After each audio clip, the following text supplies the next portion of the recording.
नमस्ते बिटिया, सदा खुश रहो। Myself, JVN Dr. Hemant Vyas, Associate Professor and Head of Department of Surgery, Faculty of Homeopathic Science, Jyoti Vidyapeeth Women's University, Jaipur. In today's session, we are going to discuss about pyloric stenosis, and we will focus only on the pyloric stenosis which is found in the infants. So let's start with the definition. Pyloric stenosis is narrowing of the pylorus, the opening from the stomach into the small intestine. Pyloric stenosis or pylorostenosis is narrowing of the opening from the stomach to the first part of the small intestine known as the duodenum due to enlargement, that is hypertrophy of the muscle surrounding the opening. The pylorus meaning gate, which spasms when the stomach empties. So pyloric stenosis occurs most often in infants younger than 6 months, यानी 6 महीने के से कम के बच्चों के अंदर generally इसका incidence बहुत ज़्यादा पाया जाता है. It is more common in boys than in girls. The cause of the thickening is generally unknown. Risk factors include the genes may play a role, since children of parents who had pyloric stenosis are more likely to have this condition. Pathophysiology. Normally, food passes easily from the stomach into the first part of the small intestine through a valve called the pylorus. With pyloric stenosis, the muscles of the pylorus are thickened.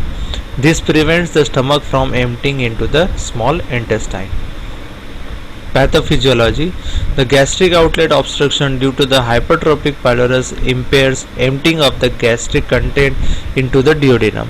As a consequence, all ingested food and gastric secretion can only exit via vomiting, which can be of a projectile nature. इसका मतलब है कि stomach जब empty होने की कोशिश करता है तो उसका लोअर एंड जो है, जिसको हम पाइलोरस कहते हैं, अगर उसका get if it gets closed तो जो भी फूड है वो नीचे की तरफ पास नहीं हो पाएगा. सो मिल्क या जो भी फूड है या वाटर है, it remains in the stomach and after some time it is vomited out as a projectile vomiting. Then clinical manifestation. Vomiting is the first symptom in most children. Vomiting may occur after every feeding or only after some feedings. Vomiting usually start around 3 weeks of age but may start any time between 1 week and 5 months of age. Then vomiting is forceful, that is projectile vomiting, and the infant is hungry after vomiting and wants to feed again. Other symptoms appear several weeks after birth and may include abdominal pain, burping, constant hunger, dehydration, failure to gain weight or loss of weight, wave-like motion of the abdominals shortly after feeding and just before vomiting occurs. Then for diagnosis, the condition is usually diagnosed before the baby is 6 months old. A physical examination may reveal the condition. Signs of dehydration such as dry skin and mouth, less tearing when crying and dry diapers, swollen belly, olive shaped mass when feeling the upper belly, which is the abnormal pylorus. Ultrasound of the abdomen may be the first imaging test. Other tests that may be done include barium X-ray and blood test. The barium X-ray reveals a swollen stomach and narrowed pylorus.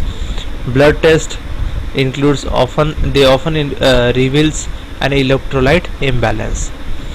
So treatment includes treatment for pyloric stenosis involves surgery to widen the pylorus. The surgery is called pyloromyotomy.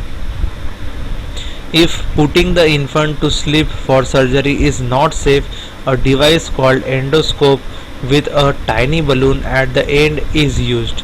The balloon is inflated to widen the pylorus. In infants who cannot have surgery, tube feeding or medicine to relax the pylorus is tried. The definite treatment for pyloric stenosis is with surgical pyloromyotomy, known as Ramsted's procedure, dividing the muscle of the pylorus to open up the gastric outlet. This is a relatively straightforward surgery that can possibly be done through a single incision, usually 3 to 4 centimeter long, or laparoscopically through several tiny incisions, depending on the surgeon's experience and preferences. So that's it from the today's presentation. In today's presentation we have included only pyloric stenosis of the infant origin. In next class we will discuss about pyloric stenosis of the adults. That's it from the today's presentation. Thank you very much.